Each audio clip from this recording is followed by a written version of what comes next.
हम लोग श्रीमद् भागवतम के तीसरे स्कंद के तीसरे अध्याय के दूसरे श्लोक को देखेंगे और आज भगवान एक अद्भुत असंभव कार्य कर रहे हैं क्योंकि ये लीला कहीं ना कहीं तो चल ही रही होगी। और वो कार्य ये है कि जो मर गया है उस व्यक्ति को वापस जीवित अवस्था में लेके आ रहा है। ये कार्य कोई नहीं कर सकता है, केवल भगवान ही कर सकते हैं। सो लेट्स चैंट, मेरे पीछे बोलिए। सांदीपने सकृत प्रोक्तम ब्रह्माधीत्य सविस्तरम। सांदीपने सकृत प्रोक्तम ब्रह्माधीत्य सविस्तरम। तस्मै प्रादाद्वरम पुत्रम मृतम पंचजनोदरात्। तस्मै प्रादाद्वरम पुत्रम मृतम पंचजनोदरात्। सांदीपनेः सकृत प्रोक्तम ब्रह्माधीत्य सविस्तरम। सांदीपनेः सकृत प्रोक्तम ब्रह्माधीत्य सविस्तरम। तस्मै प्रादाद्वरम पुत्रम मृतम पंचजनोदरात्। तस्मै प्रादाद्वरम पुत्रम मृतम पंचजनोदरात्। सांदीपनेः सकृत प्रोक्तम ब्रह्माधीत्य सविस्तरम। तस्मै प्रादाद्वरम पुत्रम मृतम पंचजनोदरात्। सांदीपनेः सकृत प्रोक्तम ब्रह्माधीत्य सविस्तरम। तस्मै प्रादाद्वरम पुत्रम मृतम पंचजनोदरात्। सांदीपनेः सकृत प्रोक्तम ब्रह्माधीत्य सविस्तरम। तस्मै प्रादाद्वरम पुत्रम मृतम पंचजनोदरात्। सांदीपनेः सकृत प्रोक्तम ब्रह्माधीत्य सविस्तरम। तस्मै प्रादाद्वरम पुत्रम मृतम पंचजनोदरात्। बोलिए। सांदीपनेः सकृत प्रोक्तम ब्रह्माधीत्य सविस्तरम। सांदीपनेः सकृत प्रोक्तम ब्रह्माधीत्य सविस्तरम। तस्मै प्रादाद्वरम पुत्रम मृतम पंचजनोदरात्। तस्मै प्रादाद्वरम पुत्रम मृतम पंचजनोदरात्। भगवान ने अपने शिक्षक सांदीपनि मुनि से केवल एक बार सुनकर सारे वेदों को उनकी विभिन्न शाखाओं समेत सीखा और गुरु दक्षिणा के रूप में अपने शिक्षक के मृत पुत्र को यमलोक से वापस लाकर दिया। देखिए, एक आश्चर्य की बात है। तेने ब्रह्म हृदय आदि कव्ये मुह्यन्ति यत सूरयः। जिस ब्रह्म अर्थात वेद का ज्ञान भगवान ने आदि कवि ब्रह्मा जी को दिया, तो ब्रह्मा जी से बड़े तो सांदीपनि मुनि नहीं है, वो भी ब्राह्मण है, आदि ब्राह्मण, मूल ब्राह्मण है ब्रह्मा जी, तो उनको वेद का ज्ञान भगवान स्वयं दिए। तो अब यहाँ सांदीपनि मुनि से कैसे वह ज्ञान प्राप्त कर रहे हैं? तो अन्यत्र बताया गया है कि देखिए, जैसे बादल जल कहाँ से लेता है? समुद्र से लेता है, लेकिन बादलों को समुद्र के ऊपर भी वर्षा करते हुए देखा गया है। नहीं देखा गया है? ये तो देखा गया है। आप जानते ही हैं कि जब जहाज जाते हैं समुद्रों में तो वहाँ भी बारिश हो जाती है। तो क्या बारिश का पानी कहीं और से आता है और उससे क्या समुद्र बढ़ जाता है? बढ़ नहीं जाएगा। लेकिन वह ज्ञान तो, सारा वेद का ज्ञान तो भगवान के निश्वास से प्रकट होता है। या कैसे कहा जा सकता है कि भगवान की सांस सांस में वेद का ज्ञान है। लेकिन भगवान ने शिक्षक क्यों स्वीकार किया? क्योंकि लोग भगवान का अनुगमन करेंगे। कुछ लोग कहते हैं बड़ा उद्दंड होकर के, धृष्ट होकर के, कि हमें गुरु की क्या जरूरत है, हम अपने गुरु स्वयं बनेंगे। या कहते हैं कि हम भगवान कृष्ण को मानते हैं लेकिन गुरु को नहीं मानते। तो आप भगवान कृष्ण को मानते हो ना, तो भगवान कृष्ण तो गुरु स्वीकार किए, तो फिर आप क्या मानते हैं? अगर कोई कहे, अब मिलेंगे ऐसे लोग कहेंगे हम भगवद गीता मानते हैं, हम भगवान कृष्ण को मानते हैं, लेकिन हम गुरु को नहीं मानते। तो तुम भगवान कृष्ण को क्या मानते हो? कुछ भी नहीं मानते। भगवान की बात ही नहीं मानते तो तुम भगवान को मानते क्या हो? है ना? वस्तुतः देखा जाए तो अगर वो भगवान को भी मान रहे हैं तो भी भगवान को गुरु के रूप में मान ही रहे हैं ना, तो किसी न किसी को गुरु आप मान ही रहे हो ना। वैसे भगवान को वह गुरु नहीं मानेंगे, लेकिन और सारे गुरु घंटालों को वह गुरु मानेंगे, है ना। कहीं रास्ता पूछना हो तो तब तो कहेंगे नहीं हम भगवान से पूछेंगे। हाँ तो पूछेंगे ना, चाहे किसी व्यक्ति से पूछे। तो ये बात गलत है। व्यक्ति को गुरु चाहिए ही होता है, क्योंकि हम लोग अज्ञान में ही पैदा होते हैं। आप देखेंगे कि व्यवहारिक रूप से भी हम लोग को पता नहीं रहता कि हमारे लिए अच्छा क्या है। डॉक्टर को पूछते हैं, डॉक्टर साहब ये सही है कि नहीं, वो सही है कि नहीं, कुछ भी नहीं हमको पता रहता है। तो आध्यात्मिकता के क्षेत्र में तो वो विशेषकर से गुरु की आवश्यकता है। इसलिए तो भगवान कहते हैं गुरु के पास जाना चाहिए, तद्विधि प्रणिपातेन इत्यादि। तो बड़ी अद्भुत बात भगवान की यहाँ पे क्या है, एक बार सुनकर उस वेद की उस शाखा का पूरा ज्ञान हो जाता था। और आगे आप सुनेंगे पूरी रात और पूरा दिन पढ़ रहे थे। तो 64 दिन में ही, 64 दिन के लिए ही वह गुरु के आश्रम में गए थे और 64 दिनों में ही 64 कलाओं से वह युक्त हो गए, मतलब ज्ञान से जो वहाँ पे है। अब ये अजीब सी बात, उनको पहले से पता है, वो सीख रहे हैं, बस एक आदर्श प्रस्तुत करने के लिए सीख रहे हैं। जैसे एग्जाम्पल दिया जाता है, एमए का टीचर है इंग्लिश का और वह कदाचित नर्सरी के बच्चों को ABCD सिखा रहा है। तो कहा देखो लिखो A, तो B, तो कोई स्टूडेंट सोचे अरे ये टीचर कैसे हो सकता है, इसे तो खाली ABCD आता है, देखो ये खाली ABCD लिख रहा है। नहीं, वह इसलिए लिख रहा है ताकि स्टूडेंट्स भी वैसे लिखें। आपने देखा होगा कि अगर याद हो तो नर्सरी के बच्चों को टीचर ऐसे लिखते, देखो ए लाइन खींचो, फिर ये लाइन खींचो, फिर हॉरिजॉन्टल लाइन खींचो, तो बच्चे भी वैसे करके खींचते हैं। बच्चों को कोई ज्ञान नहीं है, टीचर को उस ABCD से भी बहुत अधिक ज्ञान है, लेकिन फिर भी वो करके करके सिखाती। आपन ही आचार्य प्रभु जीवर सिखाए। तो भगवान यहाँ पे बता रहे हैं कि शिक्षक को की सेवा करके, निष्ठा से, बड़े आदरपूर्वक, बड़े नम्रता से सेवा करने से व्यक्ति को वेद का ज्ञान प्राप्त होता है। एक बात ध्यान देने वाली होगी, वैसे तो आगे क्लियर हो जाएगा, वेद का ज्ञान पैसे से नहीं होता। ऐसा नहीं है कि बस किसी को पेमेंट कर दिया और हमको आध्यात्मिक ज्ञान दे देगा। दक्षिणा देनी चाहिए, ये भी जरूरी बात है। ये आप देख रहे हैं, इसमें आपने वेद का ज्ञान, अध्यात्म का ज्ञान स्वीकार किया, उसके लिए गुरु को दक्षिणा दी जानी चाहिए, नहीं तो वो विद्या फलीभूत नहीं होती है। लेकिन वह ज्ञान पेमेंट के द्वारा नहीं लिया जाता, इसीलिए भगवान यहाँ पेमेंट नहीं कर रहे हैं। गुरु जी क्या चाहते हैं, वह दक्षिणा मांग रहे हैं। तो दक्षिणा में क्या मांगा गुरु जी ने कि मेरा बेटा मर गया था, उसको वापस लेके आओ। तो आप कहेंगे ये गुरु जी कैसे हैं, ये कैसी दक्षिणा है। अगर हम लोगों से ऐसे मांग लिया जाए कि भाई हमारा बच्चा मर गया था, आप उसको वापस ला के दे देंगे, तो बिल्कुल ही अद्भुत बात लगेगी। बल्कि कहेंगे गुरु जी कैसे हैं, तो मूर्ख हैं, ये क्या जानते नहीं कि कोई मर गया व्यक्ति वापस नहीं जिंदा हो सकता है। देखिए, उन्होंने अपनी पत्नी से कंसल्ट किया था और वो जानते थे कि ये तो भगवान हैं, ये कोई सामान्य व्यक्ति नहीं है। दिख नहीं रहा है उनको कि 64 दिन में 64 विद्याओं को व्यक्ति कैसे सीख सकता है। तो इसलिए जब भगवान है तो भगवान के अनुसार उन्होंने दक्षिणा मांगी और इससे स्थापित भी हुआ कि कृष्ण भगवान है, यद्यपि वे एक शिष्य के रूप में कार्य कर रहे हैं।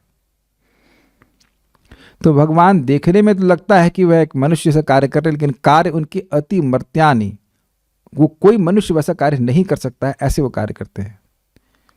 सांदीपन सकृत प्रोक्तम, सांदीपनी मुनि के द्वारा, सांदीपनी होना चाहिए, सांदीपनी मुनि के द्वारा सकृत यानी एक बार, मात्र एक बार प्रोक्तम उच्चारण किया गया, सविस्तरम षड अंग उपांग सहित, विस्तार सहित, ब्रह्म अर्थात ज्ञान की विभिन्न शाखाओं सहित वेद का, ब्रह्म का अर्थ होता है वेद का, अधीत्य श्री कृष्ण ने अध्ययन करके, मतलब समझ लिया पूरे बढ़िया से।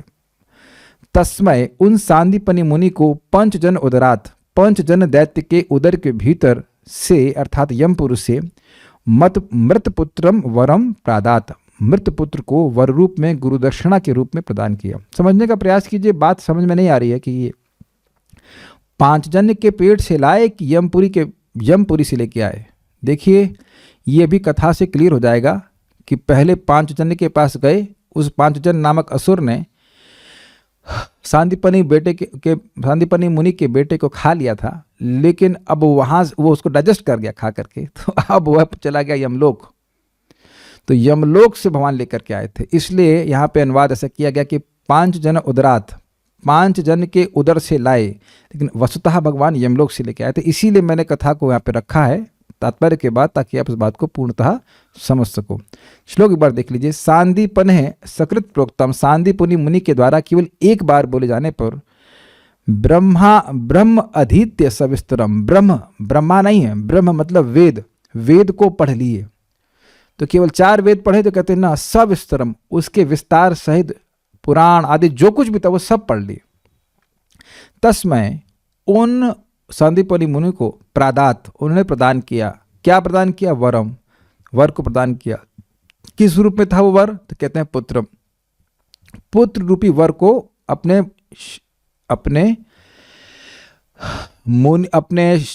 टीचर को, अपने शिक्षक को प्रदान किया। तो उसमें कौन सी बड़ी बात है? तो कहते हैं मृतम, मृत पुत्र का वरदान प्रदान किया, मरे हुए बच्चे को प्रदान किए।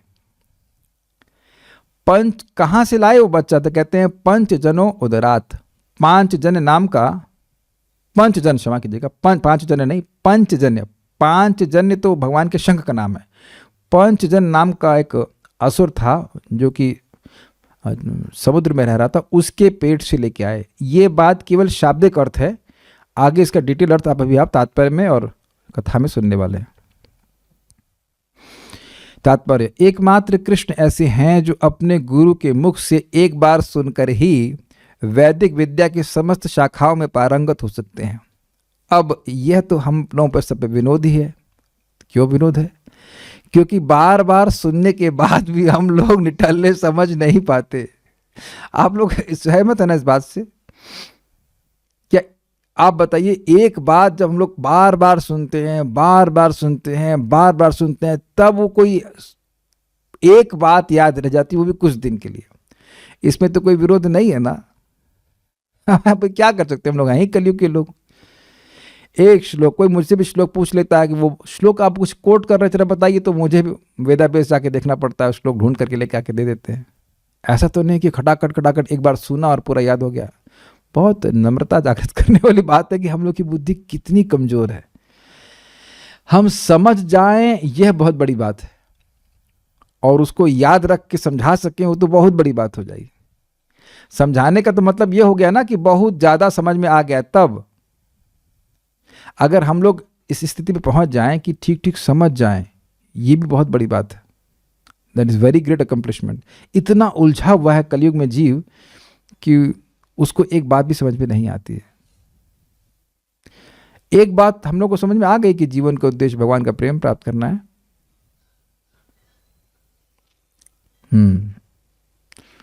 जी अच्छा, मैं उसको थोड़ा चेंज करके बोल रहा हूं। जीने का उद्देश्य है भगवत प्रेम की प्राप्ति। अब थोड़ा अलग हुआ, कुछ समझ में आया? भाई जगत में लोग जी क्यों रहे हैं? अगर ऐसे कहें कि हम जी क्यों रहे हैं, तो कोई कह सकता है सच्चे दिल से कि हम भगवत प्रेम प्राप्त करने के लिए ही जी रहे हैं। इट वेरी डिफिकल्ट नहीं। केवल शरीर इसीलिए धारण किए हुए हैं कि भगवान का प्रेम प्राप्त करना है। बहुत सारे लोग तो जगत में केवल खाने के लिए जी रहे हैं। कुछ लोग सोने के लिए जी रहे हैं, सोते हैं फिर उठ जाते हैं खाने के लिए, अब फिर सो जाते हैं 14-14, 15-15 घंटे। हम गलत तो नहीं कह रहे हैं, है ना? इसीलिए तो भागवत के प्रथम स्कंद में बोल दिया कि काले ना क्या है, कलयुग के सब लोग अल्पायुष हैं, मंद सुमंद मतयु मंद भाग्य। फिर भी भगवान का नाम उद्धार कर देता है। सोचने वाली बात है। तो मैं इसलिए सब बातें बोल रहा हूं कि देखिए, वैदिक विद्या के सारे अंगों को वेद सहित केवल एक बार सुनकर ही भगवान स्वीकार समझ लिए। भगवान से जीवात्मा की तुलना की ही नहीं जा सकती। लेकिन एक बात सोचने वाली कि जो कहते हैं कि कृष्ण एक मात्र एक महापुरुष हैं, तो ऐसा कौन महापुरुष है जरा बताइए? ये कार्य केवल भगवान कर सकते हैं, कोई मनुष्य नहीं कर सकता। यमराज के क्षेत्र में आत्मा के चले जाने पर कोई व्यक्ति मृत शरीर को जीवित नहीं कर सकता। बड़ा अद्भुत बात है। जो पत्नी पति से बहुत प्रेम करती है या बच्चे से बहुत प्रेम करती है, माँ, अगर उस बच्चे की, पति की, पत्नी की, किसी भी प्रिय की मृत्यु हो जाती तो क्या बोलते हैं? ले जाइए, ले जाइए। ये तो नहीं बोलती है रख लीजिए, रख दीजिए, रख दीजिए नहीं बोलती है। कभी देखा आपने? ले जाइए, ले जाइए, है ना? या कहेंगे मत ले जाओ, मत ले जाओ। लेकिन ऐसा तो नहीं कि वो उसको जमा करके रखेंगे, शरीर को रखेंगे, नहीं रखते ना। रोते हैं लेकिन रखने के बारे में नहीं सोचते हैं, क्योंकि जानते हैं कि अब ये वापस नहीं आने वाले। ये संभव कार्य, ये मैं समझाने की बात कर रहा हूं, समझाने के लिए कह रहा हूं। किंतु भगवान कृष्ण ने यमलोक तक जाने का साहस किया। और ये एक और बात है, आप बताइए, एक एक लाइन बड़ी रसमय है। क्या हम लोगों का कोई सामर्थ्य है कि हम यमलोक तक जाने का प्रयास करें? मान लो यमराज के, अबे इधर पकड़ उसको पकड़, जाने मत दो उसको। यहाँ तो आप देखिए पुलिस स्टेशन तक जाने में डर लगता है कि नहीं, वहां तो बेल भी हो जाएगी, लेकिन यमराज के पास तो जाने का साहस भी नहीं ना किसी का। कोई व्यक्ति हैंड रेस करेगा इसके पास साहस है यमलोक जाने का ना। अरे पता नहीं, हो सकता हो भैया भगवान का नाम सारे पाप न नष्ट करता हो भैया, कोई बच गया हो संशय रहेगा। और यमराज जी पकड़ ले, देख तूने ये काम किया तो चल अब तू 1000 साल तक भोगता रहे यहाँ पे, तो बहुत डर लगेगा। हम देखिए पास टाइम भले सुनने हो, लेकिन मनन करेंगे तो बहुत सारी बात आ जाएंगी कि क्या यमलोक में जाने का सामर्थ्य है। पहली बात तो सामर्थ्य नहीं है, और दूसरी बात साहस भी नहीं है कि कहीं पकड़ लिया हमको यमराज जी तो। किंतु भगवान कृष्ण ने यमलोक तक जाने का साहस किया और अपने गुरु के मृतपुत्र को ढूंढा। ये दूसरा पॉइंट बहुत खतरनाक है। यहाँ एक किसी का लड़का खो जाए तो इश्तिहार बांटते रहते हैं। भाई भारत में ही रह रहे हैं ना, भारत के ही नागरिक हैं, फिर भी ढूंढना कितना मुश्किल है। और अपने बच्चे को अमेरिका में जाकर ढूंढेंगे तब वो तो और मुश्किल हो जाएगा। और दूसरे ग्रह में जाकर ढूंढे, कहो आपका लड़का चंद्रमा में है, तो आप यही छोड़ देंगे ना बात कि चंद्रमा में जाके कौन सोचेगा। लेकिन भगवान तो भगवान है, तो भगवान वहाँ यमलोक में जाकर ढूंढ रहे हैं तथा उसे वापस लाकर उनसे प्राप्त शिक्षा के लिए गुरु दक्षिणा के रूप में सौंप दिया। अब जरा बैलेंस कीजिए कि वेद का ज्ञान सांदीपनि मुनि ने बहुत से लोगों को दिया होगा, बहुत से शिष्यों को दिया होगा, ऐसी गुरु दक्षिणा नहीं मांगी होगी। और भगवान से जब मांगा गया तो भगवान नहीं बोले कि आप तो बहुत ज़्यादा मांग रहे हैं। उस ज्ञान को भगवान, उस ज्ञान के लिए भगवान गुरु दक्षिणा दे रहे हैं जो ज्ञान उनका खुद का है। सुनाई पड़ रहा है मैं क्या कह रहा हूं? जो ज्ञान उनका खुद का है, वेद का ज्ञान भगवान स्वयं क्या कहते हैं उसको, उसके प्रणेता भगवान स्वयं है। वो ज्ञान उनको वही दिया, उनको ज्ञान दिया जा रहा है, तो कोई गुरु दक्षिणा तो की बनती है? नहीं बनती है। लेकिन उस गुरु दक्षिणा को देने के लिए भगवान कितने एक्सटेंट तक जा रहे हैं कि यमलोक तक जाकर अपने गुरु के पुत्र को ला रहे हैं। विचार कीजिएगा आप। देखा जाए तो सांदीपनि मुनि भगवान के स्टूडेंट कहलाएंगे ना, सभी तो भगवान के स्टूडेंट है। स्टूडेंट ही गुरु के रूप में कार्य कर रहा है और फिर भगवान उसको गुरु दक्षिणा भी दे रहे हैं। और ऐसे नहीं कि 2 4 5 रुपए 20 रुपए 30 रुपए दे रहे हैं, ऐसा कार्य करके गुरु दक्षिणा दे रहे हैं कि जो असंभव है। तो इसे दिखाता है कि सांदीपनि मुनि भी भगवान के भक्त हैं और भगवान अपने भक्तों की इच्छा को पूर्ण करते हैं। Very nice. किसी भी हद तक जाकर, वैसे भगवान के लिए कार्य कोई मुश्किल नहीं था। भगवान स्वभावतः सारे वेदों में सिद्धहस्त हैं, किंतु सबों के समक्ष यह दृष्टांत प्रस्तुत करने के लिए कि प्रमाणिक गुरु से वेदों का अध्ययन करना चाहिए और सेवा तथा दक्षिणा द्वारा गुरु को प्रसन्न करना चाहिए, उन्होंने स्वयं इस पद्धति को अपनाया। अब एक प्रश्न आप लोगों के मन में आएगा कि हम अपने गुरु महाराज की क्या सेवा करें और उनको क्या दक्षिणा। देखिए, जो गुरु महाराज ने दिया है, जो श्रील प्रभुपाद जी ने हम सबको दिया है, ये जो दे रहे हैं अपने तात्पर्यों के द्वारा, उसका हम लोग प्रतिदान तो कर ही नहीं सकते। अनादिकाल से जो जीव जगत में भटक रहा है, उस पर कोई वैष्णव उनको भक्ति का मार्ग बताते हैं तो उसका क्या प्रतिदान करेंगे आप? जो असीमित लाभ हमको मिल रहा है, भगवान के पास जाने का, भगवान की भक्ति करने का मौका मिल रहा है, नहीं तो कितने और जन्मों तक हम इस जगत में भटकते रहते, कोई हिसाब नहीं है। जन्मों के नंबर का, जन्मों की संख्या का हिसाब नहीं है। मैं जन्मों की लेंथ की बात नहीं कर रहा हूँ, कितने साल तक रहेंगे, कितने जन्मों की संख्या तक इस जगत में रहेंगे, उसको आप नहीं जोड़ पाएंगे। मेरी भाषा समझ में आ रही है? कितने और जन्म लेने पड़ेंगे, उसके नंबर आप नहीं गिन पाएंगे। वो भक्त लोग, हम सब लोग को मौका दिया, हम सभी लोग को मौका मिला है, तो क्या प्रतिदान हम दे पाएंगे किसी भक्त को? नहीं दे पाएंगे। जिसने पहली बार भी हमें कोई छोटी पुस्तक भी दी है, उसकी पढ़ के तो भगवान के भक्ति में आए हैं, उसका भी प्रतिदान नहीं कर सकेंगे। जिसने हमको हरे कृष्ण मंत्र पहली बार बताया, उसी ने तो बीज डाला कि नहीं डाला? पहली बात बताइए। जिसने पहली बार हरे कृष्ण मंत्र बताया, उसी ने उसी दिन हमारी दीक्षा कर दी। उसने आपको यह नहीं बोला कि आप निर्विशेष ज्योति में लीन हो जाओगे, ये हो जाओगे। जिसने भी आपको भगवान के बारे में इस्कॉन में बताया है, वो यही बताया ना कि आप कृष्ण के सेवक हैं, कृष्ण भगवान है, भगवान की भक्ति करनी चाहिए, यही बताया ना। वही गुरु महाराज बता रहे, वही श्रील प्रभुपाद बता रहे। श्रील प्रभुपाद जी से हम लोग मिले नहीं हैं, लेकिन उनकी शिक्षाओं को उनके भक्तों, उनके अनुयायियों के द्वारा ही हमको प्राप्त हुई है। अग्रीड, सारी बात स्पष्ट है। तो अब प्रभुपाद से पूछा गया कि हम आपकी इस उपकार का कैसे प्रतिदान कर सकते हैं? तो प्रभुपाद जी ने कहा नहीं कर सकते नहीं कर सकते। लेकिन अगर तुम इस ज्ञान को, इस भक्ति को स्वीकार करते हो, इसके द्वारा तुम प्रतिदान कर सकते हो एक, और दूसरा दूसरों को उसे देने का प्रयास करो, इसके द्वारा कर सकते हो। Is it okay? जो भी बात आप भगवान के बारे में जानते हैं, इच्छा होनी चाहिए किसी को तो बताएं। अरे मान लो बच्चे नहीं सुन रहे घर के, या परिवार वाले नहीं सुन रहे हैं, तो कोई तो और लोग सुन सकते हैं ना। एक व्यक्ति बोले, प्रभु जी जो 20 बार महामंत्र बोल रहा है, क्या उसको हम लोग भगवद गीता के बारे में बता सकते हैं? हमने कहा चाहे वो एक बार भी बोल रहा हो, अगर उसकी स्वीकार करने की इच्छा है तो उसको बताना चाहिए, क्योंकि अगर वो सुनेगा तो वह 20 क्या वो 200 बार भी बोलेगा, वो 16 माला भी करेगा।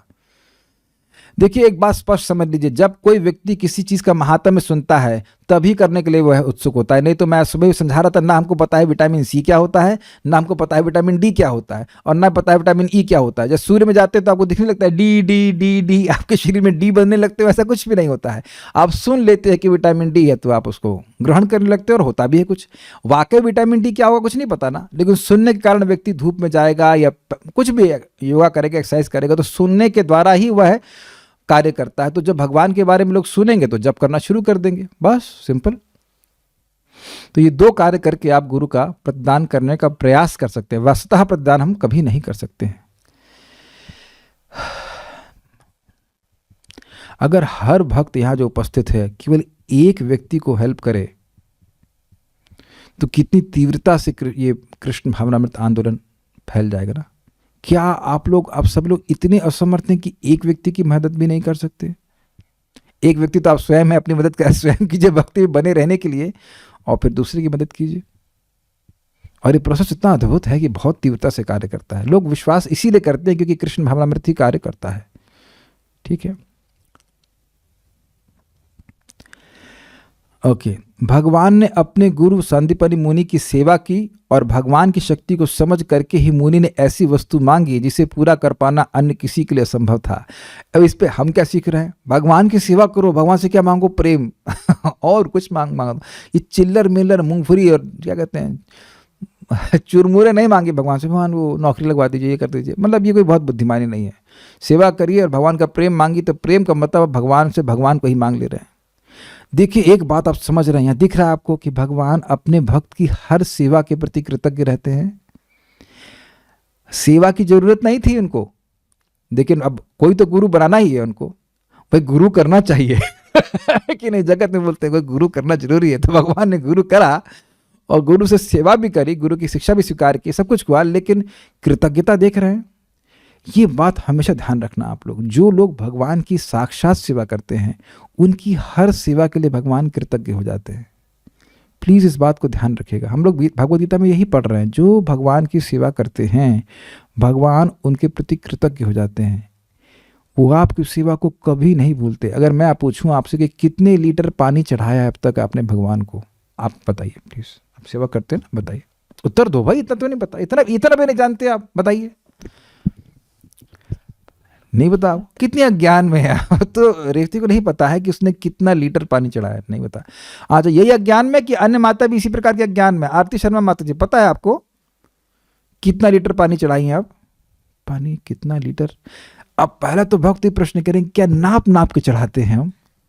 अरे पानी देने में भी क्या नापना है, देते हैं। और कितना दूध देना? अच्छा चलिए ये बता दीजिए कितना किलो गेहूं अब तक भगवान को चढ़ा है, आटा? तो आप कहेंगे, आप समझेंगे कि नहीं जानते, लेकिन भगवान को एक एक अन्न भी याद है। मैं खाली मोटिवेशनल स्पीच नहीं दे रहा हूँ, ये भगवान के शब्द हैं। किसी ने कभी भी कैसे भी कहीं भी मेरा नाम लिया है, मैं उसके नाम को नहीं भूलता। ये भगवान की सर्वज्ञता है, आपकी सेवा को कभी नहीं भूलते। अच्छा, कितनी बार प्रणाम किए भगवान को अब तक? भगवान को सब याद रहता है और भक्त की इच्छाओं को वह जरूर पूरी करते हैं। जो असंभव है वह भी पूर्ण करते हैं। गुरु ने कहा कि उसका मृत पुत्र ला करके उसे दिया जाए और भगवान ने उनके इस आग्रह को पूरा किया। अतः भगवान अपने प्रति किसी भी प्रकार की सेवा करने वाले के प्रति कृतज्ञ नहीं है। कृतज्ञ मतलब वो बोले कि तुमने मेरे लिए किया ही क्या है, अनग्रेटफुल। और इसको बहुत बड़ा दोष कहा जाता है।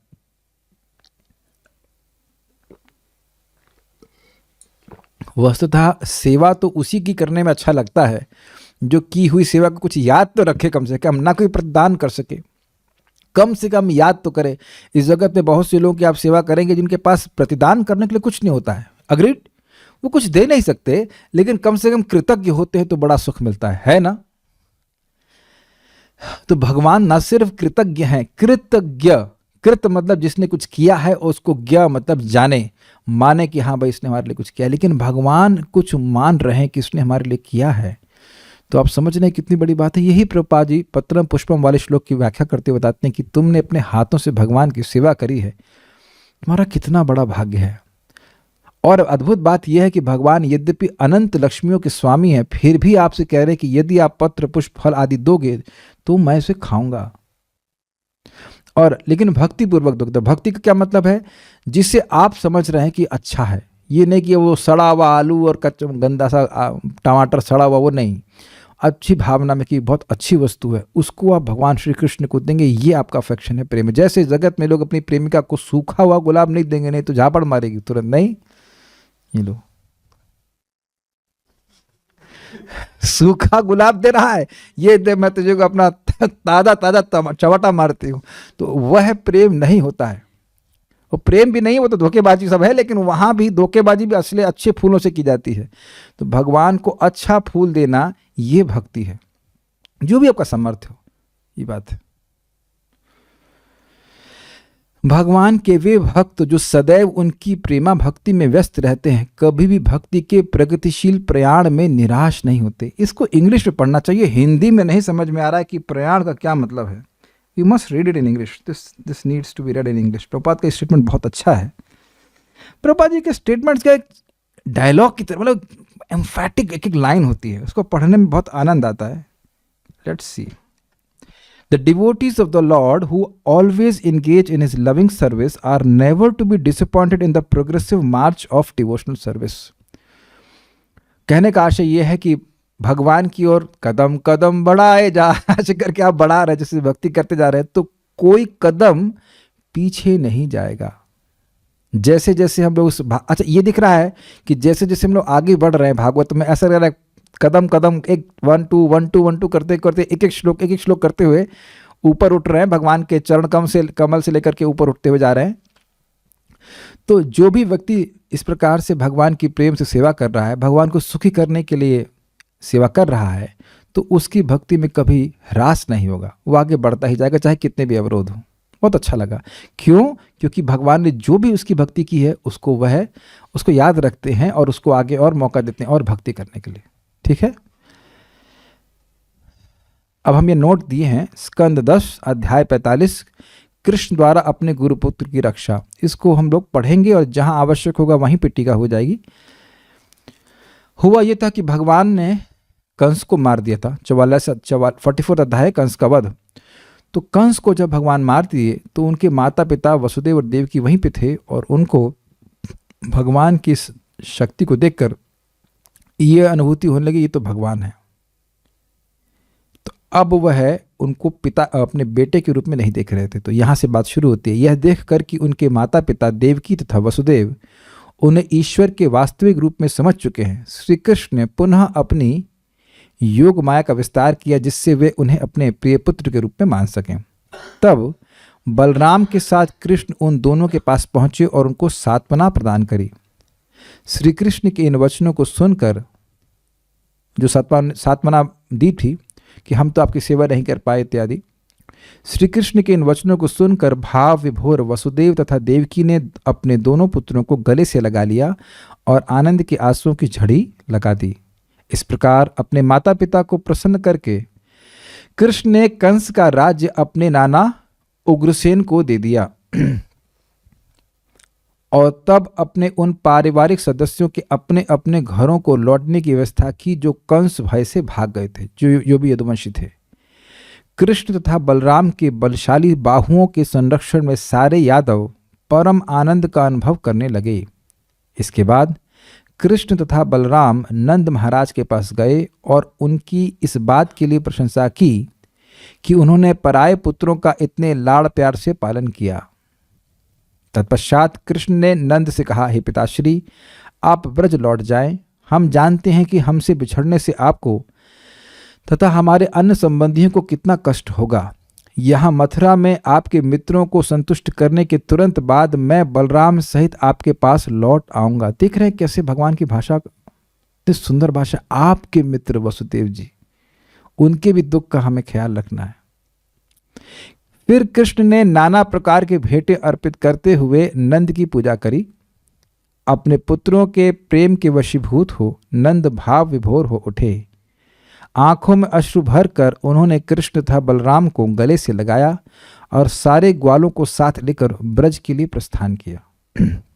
इसके बाद वसुदेव ने पुरोहितों से कहा कि वे उनके पुत्रों का द्विज संस्कार संपन्न करें। तो भाई प्रश्न होगा कि भाई भगवान कृष्ण ब्राह्मण परिवार से है नहीं, लेकिन द्विज संस्कार ब्राह्मण, क्षत्रिय और वैश्य तीनों का होता है। ध्यान दीजिएगा। तब कृष्ण तथा बलराम ब्रह्मचर्य व्रत प्राप्त करने गर्ग मुनि के पास गए। इन्होंने भगवान का नाम संस्कार किया था। सर्वज्ञ होते हुए भी कृष्ण तथा बलराम ने अपने गुरु के आश्रम में रहने की इच्छा व्यक्त करी। अतः वे अवंतीपुर में सांदीपनि मुनि के साथ रहने चले गए। कुछ भक्त हैं यहाँ से, उज्जैन से, तो उज्जैन में हाँ भक्त दिख गए, यहाँ तो है ना। Yes, some devotees are here. तो वही तो थे, कहाँ गए? ओके, अभी नहीं दिख रहे। एनीवेज, उज्जैन में भगवान सांदीपनि मुनि आश्रम है, शायद कुछ भक्त वहाँ पे गए होंगे और देखा होगा। तो वह भी भगवान की लीला स्थली है। एक इंटरेस्टिंग बात है कि हम लोग टोटल सर्वतः अज्ञ होते हुए भी, हम लोग का मतलब जगत में लोग गुरु के पास नहीं जाना चाहते, और भगवान सर्वज्ञ होते हुए भी गुरु के पास जा रहे हैं। अवंतीपुर में यानी उज्जैन में गए। सांदीपनि इन दोनों आत्मसंयमी शिष्यों के प्रति बहुत ही उच्च विचार रखते थे, जिन्हें उन्होंने अकस्मात प्राप्त किया था। वो समझ गए ये तो भगवान हैं, फिर भी मेरे शिष्य के रूप में आए हैं। दोनों ने गुरु की साक्षात भगवान जैसी ही भक्ति पूर्वक सेवा करते हुए अन्यों के समक्ष अनिंद्य उदाहरण प्रस्तुत किया कि किस तरह आध्यात्मिक गुरु की पूजा की जाती है। समझ रहे हैं, गुरु भगवान नहीं है, लेकिन गुरु भगवान की कृपा की प्रतिमूर्ति है, और जो भी सेवा गुरु की जाती है वह भगवान के पास जाती है। ये बात ध्यान रखना चाहिए।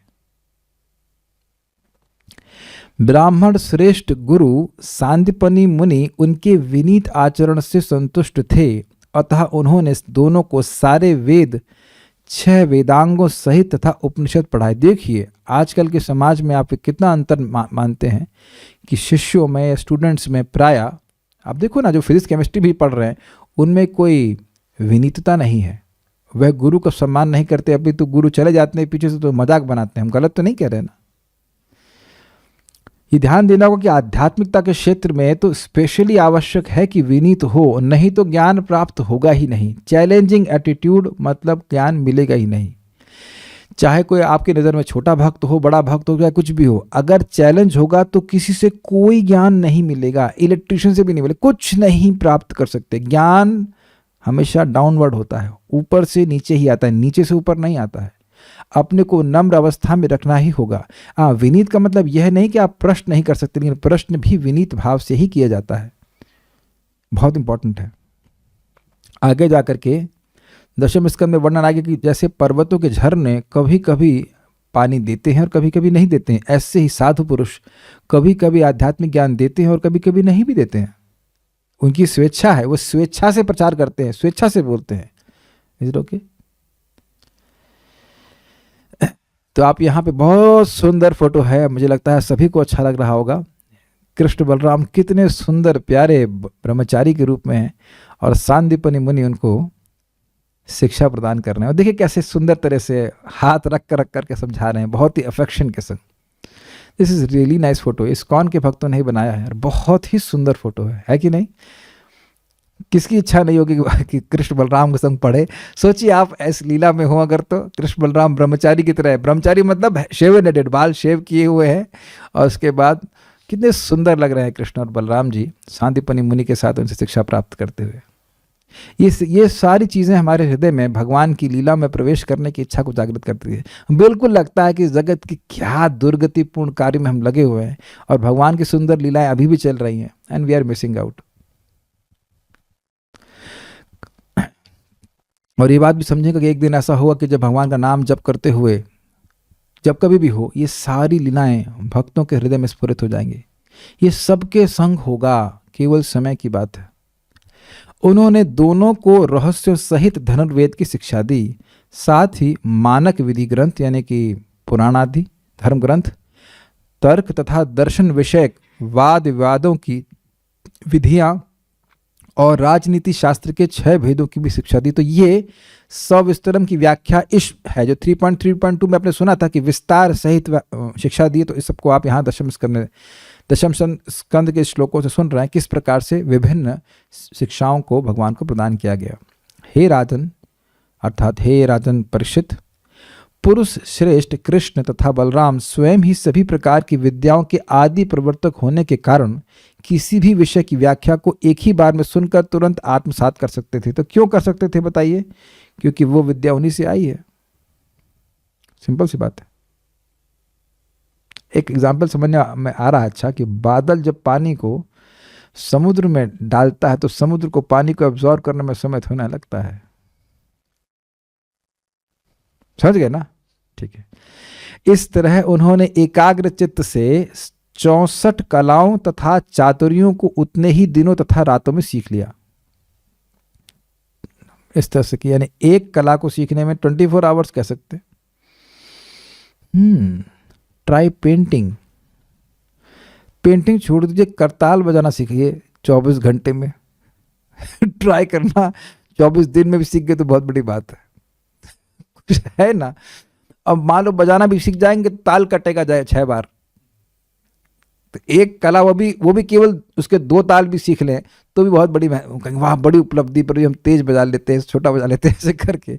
और भगवान एक ही दिन में सारी कलाओं को सीख लिया। आप लोग समझ ही रहे होंगे माता जी, कोई है यहाँ पे ऐसी माता जो एक दिन में परफेक्ट रोटी बनाना सीख गई हो? Please raise your hand.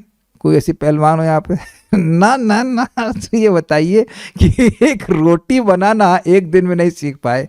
और हम लोग भगवान बनना चाहते हैं। आप लोग नहीं बनना चाहते, लेकिन कहने की बात है कि जो लोग कहते हैं कि हम भगवान हैं, उनसे कहो कि ये तुम जो बोल रहे हो कि तुम भगवान हो, यह भी बोलना तुम एक दिन में नहीं सीखे, है ना?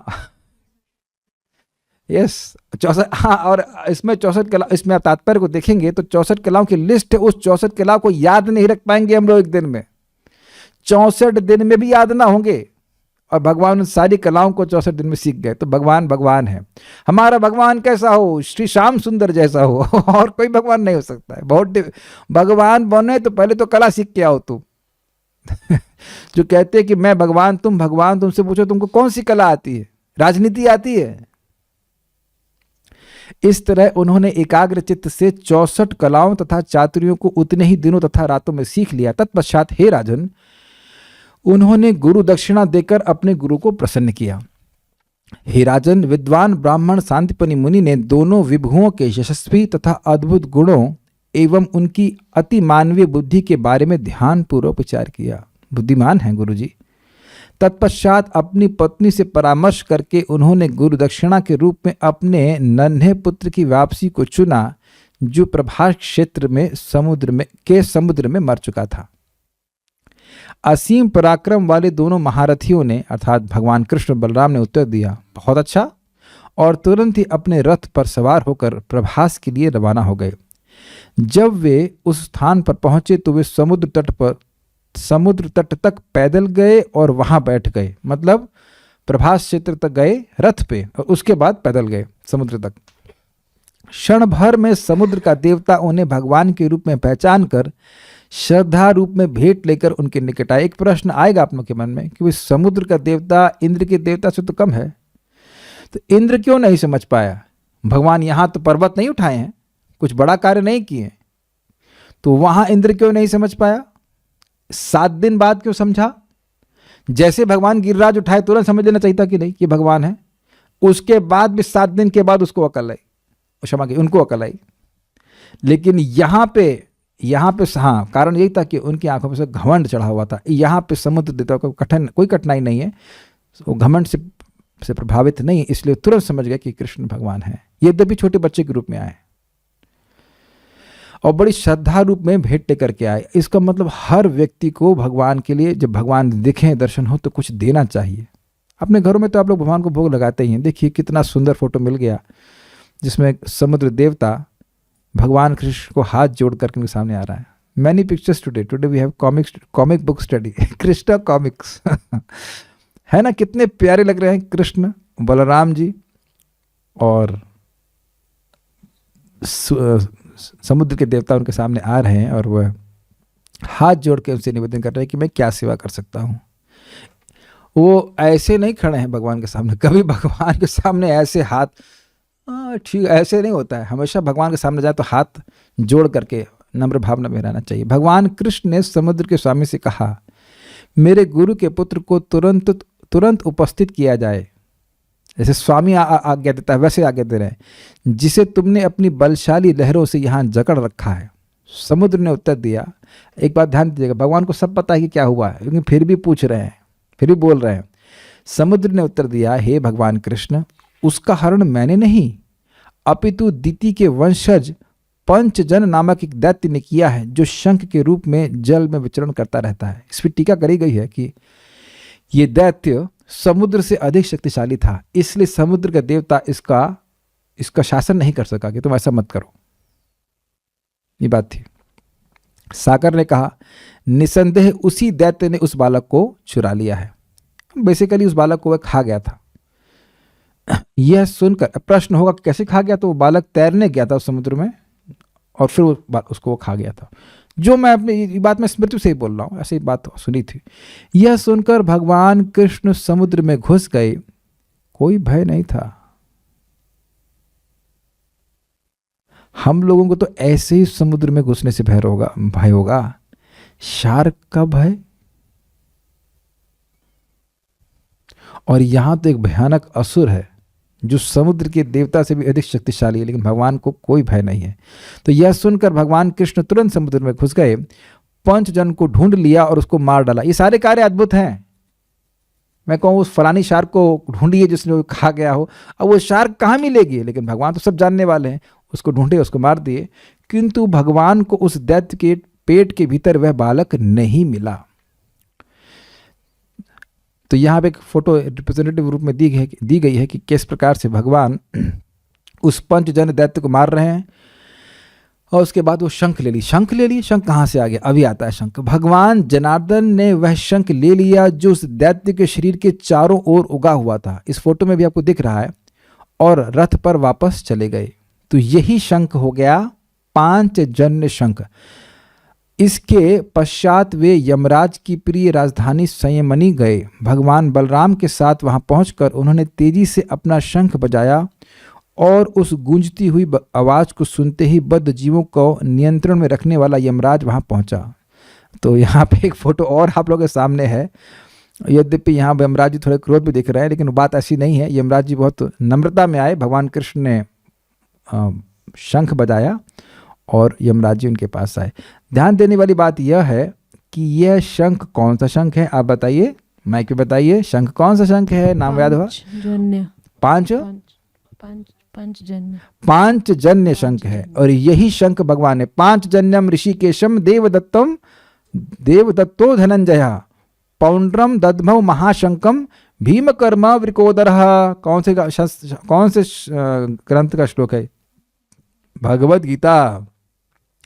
तो पांचजन्यम, भगवान ने पहले तो कुरुओं की तरफ से शंख बजाए गए थे और फिर भगवान के इधर पांडवों की तरफ से बजाया गया। सबसे पहला शंख भगवान कृष्ण ने ही बजाया था। यद्यपि सारथी हैं, लेकिन सारथी की तरह ट्रीट नहीं किया जा रहा है। ध्यान दीजिएगा इस बात को। यद्यपि सारथी हैं, लेकिन सारथी के शंख को महत्व दिया जा रहा है। सबसे पहले शंख भगवान कृष्ण ने बजाया था। पांचजन्यम ऋषिकेशो देवदत्तम धनंजय। अर्जुन ने देवदत्त नाम का शंख बजाया था। तो यह शंख भगवान का नित्य संगी है, नित्य उनका आयुध भी है। तो अब यहां कहेंगे नित्य आयुध है तो असुर के पास से कैसे मिला? ये बात फंस जाएगी। तो जैसे यहां पे अग्निदेव ने भगवान को चक्र प्रदान किया था, ये बात है। जब भगवान ने खांडव प्रस्थ है, घटना ऐसी है, तो वहां पे चक्र प्रदान किया था। इसी प्रकार से अपनी वस्तु किसी से मान ले लेते हैं। ये लीला की लीला के द्वारा ऐसा हो रहा है, अभी आगे क्लियर हो जाएगा। यमराज ने दोनों विभुओं की अत्यंत भक्ति पूर्वक पूजा की और तब प्रत्येक हृदय में वास करने वाले भगवान कृष्ण से कहा, हे भगवान विष्णु, मैं आपके लिए तथा भगवान बलराम के लिए जो सामान्य मनुष्यों की भूमिका अदा कर रहे हैं, क्या करूं? तात्पर्य देखिए, भगवान कृष्ण ने पंचजन्य से जो शंख लिया वह पांचजन्य कहलाता है और यह वही शंख है जिसे भगवद गीता के शुभारंभ में उन्होंने बजाया था। यह तात्पर्य इस श्लोक का है वहां पे दशम स्कंद में। आचार्यों के अनुसार पंचजन उसी तरह दैत्य बना जिस तरह जय तथा विजय बने थे एक शाप के कारण, मतलब वो वैकुंठ का वासी था। दूसरे शब्दों में यद्यपि वह दैत्य रूप में प्रकट हुआ था किंतु वास्तव में वह था भगवत भक्त और वह उस पांचजन शंख के अंदर रह रहा था। वो शंख भगवान का ही था लेकिन उसके अंदर वह असुर रह रहा था। ये आप जानते हैं कि वो जो कुछ होते हैं ना, शेल्स होते, उसके अंदर कोई कीड़ा रहता है, ऐसे तो सिस्टम रहता है ना, सेप ही होता था, उसी तरह से वो रह रहा था। उसने उसको खा लिया था, क्या नाम से, उसके बच्चे को, सांदीपनि मुनि के बच्चे को खा लिया था। स्कंद पुराण के अवंती खंड में भगवान कृष्ण द्वारा अपना शंख बजाने पर जो चमत्कार हुआ उसका वर्णन इस प्रकार हुआ है। असि पत्र वनम नामा शीर्ण पत्रम जायत रौरवम नाम नरकम अरौरवम भूतदा अभैरवम भैरवाख्याम कुंभिपाकम अपाचकम। असिपत्र वन नामक नरक के वृक्षों की नुकीली तलवार जैसी पत्तियां गिर गईं। वहां क्या होता है कि वो जो पेड़ हैं वो नुकीली तलवार जैसी पत्ती वाले होते, तो उस पे व्यक्ति को घसीटा जाता है। तो भगवान ने जब ये शंख बजाया, कहाँ बजाया? यमलोक के बाहर, यमपुरी के बाहर बजाया, तो उसकी ध्वनि तो सारे नरक पे सुनाई पड़ेगी ना, तो वहां तक उसका प्रभाव गया। समझने का प्रयास कीजिए। और वहां की जो नुकीली तलवार जैसी पत्तियां थी तो गिर गई उन पेड़ों की, तो उस पे जो लोग घसीटे जा रहे थे उनको कुछ आराम मिल गया। और रौरव नामक नरक रुरु पशुओं से शून्य हो गया। वहां पे हिरण जैसे दिखने वाले भयानक रुरु नाम के पशु होते हैं, तो वो सारे पशु गायब हो गए। वहां के जिनको उस रौरव नरक में भेजा जाता है उसमें उनको वो दुख देते हैं वो पशु, तो वो सब गायब हो गए। डिटेल में आप 5वें स्कंद का आखिरी अध्याय पढ़ सकते हैं। अगर आप लोग को हॉरर मूवी देखने का शौक है या था तो आप पढ़ सकते हैं। बहुत डरावना वर्णन है, कौन सा पाप करने से कौन सा नरक जाता है, लेकिन यहाँ पे छोटा छोटा वर्णन कर रहा हूँ। भैरव नरक की भयानकता चली जाती रही और कुंभिपाक नरक में भोजन बनना बंद हो गया। तो उसमें कौन सी बड़ी बात है भैया? भोजन कैसे बनता है? जो पापी लोग होते हैं उन्हीं को गरम तेल की कढ़ाई में तला जाता है। अब शायद शायद बोला उसके आगे क्या होता है नहीं पता, लेकिन लग रहा है कि उसके बाद उन्हें खा भी जाते हैं, लेकिन वो लोग मरते नहीं हैं। तो वहां भोजन बनना बंद हो गया, मतलब वहां के कैदियों को तलना बंद कर दिया गया, इसीलिए करें कुंभिपाक। स्कंद पुराण में आगे वर्णन है कि पाप क्षयात ततः सर्वे विमुक्ता नारकाः नरा पदम अव्ययम आसाद्य। उनके पाप पूर्ण कर्म फल समूल नष्ट हो गए, नरक के सारे वासियों को मुक्ति मिल गई और वो वैकुंठ पहुंच गए। तो कहेंगे अरे भैया भगवान का संग कहाँ सुनने को मिलता है? हरे कृष्णा कृष्णा कृष्णा हरे हरे, हरे राम राम राम हरे हरे। पर ये कितनी बार हाथ उठा लिया हमने, कुछ नहीं हो रहा है। अरे क्या कुछ नहीं हो रहा है? ये भागवत सुन रहे हैं, ये भागवत सुनने की इच्छा योग्यता कैसे आ रही है? हरि नाम करने की वजह से तो आ रही है। और यही भागवत आपको भगवान का प्रेम प्राप्त कराएगा, भगवान का नाम आपको प्रेम प्राप्त कराएगा। ये पाप नाश करना तो बहुत हल्का फल है, ठीक है, लेकिन दूसरी दृष्टि से देखा जाए तो महान महान प्रायश्चित करके भी कोई व्यक्ति पाप नाश नहीं कर पाता है। और दूसरी बात एक और भी है यहाँ पे कि नरक में जाने के बाद प्रायश्चित करने का मौका नहीं मिलता है। समझ में आ रहा है? नरक में, बल्कि भगवान राम के पिता, क्या नाम उनको, दशरथ नहीं, जनक, माता सीता के पिता, वह जा रहे थे वैकुंठ, तो रास्ते में नरक पड़ा, ऐसा कुछ तो उनको दर्शन हुआ। तो उनके शरीर से जो आने वाली हवा थी वह जब नरक की ओर बही तो उससे लोगों का उद्धार होना शुरू हो गया। वो वहीं खड़े हो गए, कहते जब तक नरक खाली नहीं हो जाता मैं यहीं खड़ा हूं, ऐसा करके वो बोल रहे हैं। भक्तों से हमने सुना था ये बात, इसमें कोई आश्चर्य नहीं करना चाहिए। नारद जी जब जाते हैं नरक में सबका उद्धार कर देते हैं, वीणा बजाते हैं, उसमें भगवान का यश होता है। भगवान का यश पावनम भगवद यश, भगवान का यश पावन करने वाला होता ही है। भाई पॉइंट क्या है, बहुत सिंपल बात समझिए। भगवान का नाम पाप नाश करता है, तो पापियों को ही नरक में रख सकते हैं। इनका पाप नाश हो गया, अनर्थ नाश हुए और नहीं अलग बात है, पाप तो नाश हो गया, पाप नाश हो गया तो बस नरक में नहीं रह सकते वो। लेकिन यहां तो स्पष्ट हम देख रहे हैं कि वो वैकुंठ ही चले गए, भगवान की इच्छा है। यमराज ने कहा, जो आज्ञा और गुरुपुत्र को सामने ला दिया। एक मिनट हम समझा नहीं पाए। ये मैंने शंख को हरे कृष्ण मंत्र की ध्वनि से कैसे तुलना कर दी? हमने सुना था कि भगवान की वेणु की ध्वनि इस जगत में हरे कृष्ण मंत्र के रूप में है, तो भगवान के शंख की ध्वनि किस रूप में है? हरे कृष्ण मंत्र के रूप में ही है। ये मैं कहना चाहता हूं। यमराज ने कहा, जो आज्ञा और गुरुपुत्र को सामने ला दिया। तत्पश्चात यदुओं में श्रेष्ठ उन दोनों ने उस बालक को लाकर अपने गुरु को भेंट करते हुए उनसे कहा, कृपया दूसरा वर मांगिए। एज इफ ये कोई कम था। कोई दूसरे कहते, रे भैया बड़ा दिक्कत हुआ, कहाँ कहाँ गए हम, यहाँ समुद्र में गए, उसके बाद यमलोक में गए, बहुत हो गया गुरु जी और न मांगना आप। कहते नहीं, दूसरा मांगे। भगवान अघाते नहीं है, शब्द सुना आपने, अघाना, अघाते नहीं अपने भक्तों की इच्छा को पूर्ण करने में। प्रेम देना जानता है, तो भगवान अपने भक्तों से प्रेम करते हैं, वो और देना चाहते हैं, तो दूसरा वर मांगे कहते हैं। गुरु ने कहा, मेरे प्रिय बालकों, तुम दोनों ने अपने गुरु को दक्षिणा देने के शिष्य दायित्व को पूरा कर लिया है। निस्संदेह तुम जैसे शिष्यों से गुरु को और क्या इच्छाएं हो सकती हैं। हे वीरों, अब तुम अपने घर लौट जाओ। तुम्हारा यश संसार को पवित्र बनाए और इस जन्म में तथा अगले जन्म में वैदिक स्तुतियां तुम्हारे मन में सदैव ताजी बनी रहें। एक बहुत सुंदर बात यहां पे आ रही है। परम पूज्य वृंदावन चंद महाराज जन्माष्टमी में इस बार लेक्चर दिए और टॉपिक था ग्लोरीज ऑफ लॉर्ड कृष्णा, भगवान श्री कृष्ण की महिमा। तो महाराज ने एक अद्भुत बात कही और कहे कि देखिए, भगवान के गुणों को जब भी बोला जाएगा तो वो भगवान का यश ही है, भगवान की महिमा ही है। कुछ समझ में आया आपको? आप समझने का प्रयास कीजिए, बहुत जबरदस्त बात है। भगवान का यश सबसे अधिक पवित्र करने वाला है। ठीक, आप जब भी भगवान के बारे में बोलेंगे, ये शब्द भगवान ही भगवान के यश का वर्णन कर रहा है, षड ऐश्वर्यपूर्ण। भगवान के बारे में जो भी बोलेंगे प्रामाणिक रूप से वो भगवान का यश ही होगा। कुछ समझ रहे हैं भक्तों? कितना आसान है। कृष्ण भगवान है, बहुत सिंपल बात है ना। ये भगवान का यश है कि नहीं? सारे सौंदर्य, सारे ऐश्वर्य, सारा धन सब उनके पास है। As soon as you talk about Krishna, you are discussing Krishna's glories. This is very deep. कुछ समझ पा रहे हैं मेरी बात? कोई कहे कि भगवान कौन है, कुछ भगवान के बारे में बताओ, तो जब भी आप भगवान के बारे में कुछ भी बताएंगे उसमें भगवान का यश ही होगा। क्या सब लोग इस बात को समझ पा रहे हैं? और वह सबसे अधिक पवित्र करने वाला होता है। तो सबसे अच्छा है कि हम भगवान के बारे में बताएं। इस जगत में हम कोई कह रहे हैं ये कौन है, ये है, वो है, तो उनका वर्णन आप कर रहे हैं, उसमें कोई यश नहीं प्रकाशित हो रहा है।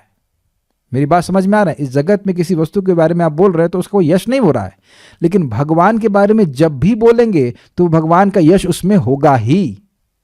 लेकिन भगवान के बारे में बोलना चाहिए, है ना। एक सिंपल सी बात, भगवान पढ़ने गए, ये लीला है किस चीज की? भगवान की पढ़ाई की लीला है। तो भगवान पढ़ रहे हैं, लेकिन पढ़ने में भगवान का यश नहीं भरा हुआ है। आप बताइए, एक एक लाइन, एक एक शब्द भगवान के यश से भरा है कि नहीं? कौन सी लाइन को आप छोड़ देंगे जरा बताइए? एक दिन में एक कला सीख रहे, कोई कम बात है? महाराज तो बड़ा विनोद में कहते हैं कि यहाँ लड़के को ट्यूशन पढ़ाते हैं फिर भी नालायक फेल हो जाता है ना। देखा ही क्या है, एक विद्या नहीं पढ़ पाता वो, और वेद की विद्या पढ़ा देते तो पागल ही हो जाएगा। ये आप प्लीज समझिए। You can talk about Krishna, do you agree? ऐसा नहीं है कि इस क्लास के बाद आप चुप बैठे, आप कुछ ना कुछ भगवान के बारे में बोल सकते हैं। और अगर भगवान के बारे में बोल रहे हैं तो भगवान का यश ही बोलेंगे, क्योंकि भगवान के बारे में कोई भी बात है तो वह यश से ही पूरित है। मैं चैलेंज दे रहा हूं कि आप भगवान के बारे में कोई एक बात बता दो जो भगवान के यश से युक्त ना हो। 24 आवर्स का टाइम दिया जा रहा है, या क्लॉक 8 बजने आ रहा है, तो आपका समय शुरू हो रहा है, काउंट डाउन टाइमर। 24 घंटे का समय दे रहा हूं, और किसी के पास दम हो तो बता दो कि भगवान ऐसा कोई कार्य किए जो ऑर्डिनरी हो। और अगर भगवान ऑर्डिनरी कार्य कर रहे हैं तो वह भी भगवान का यश है। भगवान मक्खन चुराते हैं, माखन तस्कर उनको बोलते हैं, जबकि वो आप्त काम है फिर भी मक्खन चुराते। तो मक्खन चुराना ऐसे तो बहुत काम जो है बिल्कुल सामान्य लगता है, लेकिन उसी को भगवान का भक्त लोग गाते रहते, उसी पे कितने पद बन जाते हैं भगवान के लिए। ये एक लाइन कितनी अद्भुत है कि भगवान के बारे में जो भी बोलेंगे वो भगवान का यश होगा। ऑब्वियसली वो प्रमाणिक होना चाहिए, ये नहीं बोलना चाहिए भगवान निराकार हैं ये नहीं, लेकिन एक अद्भुत बात है। कितना सुंदर है ना कि अगर संकल्प ये हो, सीक्रेट पढ़िए, अगर कभी क्लास दें या कुछ बोल रहे हैं तो संकल्प ये होना चाहिए कि मैं भगवान के बारे में बोलूंगा, क्योंकि जैसे ही भगवान के बारे में बोलेंगे आपको भगवान का यश ही बोलना पड़ेगा, क्योंकि भगवान के बारे में जो कुछ प्रमाणिक रूप से बोला गया है वो भगवान का यश ही है। चाहे भगवान मक्खन चुरा रहे हो, चाहे वह गोपियों के कपड़े चुरा रहे हो, चाहे कुछ भी हो, वो भगवान का यश ही है।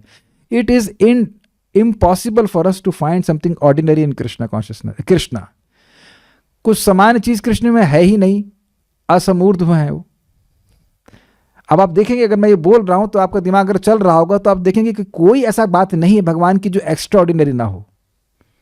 उनके ऑर्डिनरी कार्य भी एक्स्ट्रा ऑर्डिनरी हैं।